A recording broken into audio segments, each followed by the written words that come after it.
الله، ريحة الدرة المسلوقة لحالها بتفتح النفس. هيك وقت نكون معديين من أي مكان ونشم الريحة، شغل إيديا وحياة عينيا والله ريحتهم بتغوى بالقلب. لك وهلا هيك منرش له ملح، حسيت حالي كأنه رشيت لها سكر بدل ملح على قد ما طعمتها مسكرة. أنا رهف النحلاوي، وخلونا نحضر الدرة بأطيب وأسهل طريقة. بسم الله الرحمن الرحيم. الدرة موجود بالسوق بنوعين، الدرة الصفراء الحلوة والدرة البيضاء.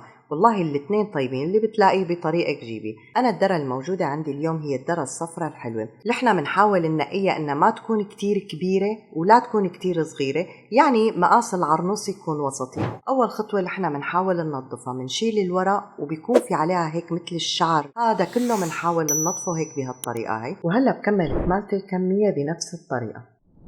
وهلا بعد ما خلصت تنظيف عرانيس الدرة رح اغسلهم كتير منيح، منه مشان اذا عليهم قطربة بتنزل من عليهم، وبنفس الوقت اذا في بقايا من الشعر كله بيروح بالمي بهي الطريقة. وهلا بحضر طنجرة بصف فيها عرانيس الدرة، فيك تصفيهم بالطريقة اللي بدك اياها. وهلا بضيف مي مغلية لحتى ينغمروا عرانيس الدرة. وهلا بشغل النار وبخليها متوسطة لا قوية ولا نايصة، وبحط صحن على وش الدرة مشان امسكهم فيه ما يفوشوا لفوق، اضطر كل شوي قلبهم من وش لوش، وبغطي الطنجرة وبتركهم لمدة نص ساعة. نص ساعة بتكفي انه تستوي مع منا والله، وبيطلعوا العرانيس دايبين ذوبان. ومثل ما لاحظتوا انا ما حطيت لا ملح ولا سكر ولا اي اضافات، لانه هي الدرة بطبيعتها حلوة وبتستوي بسرعة.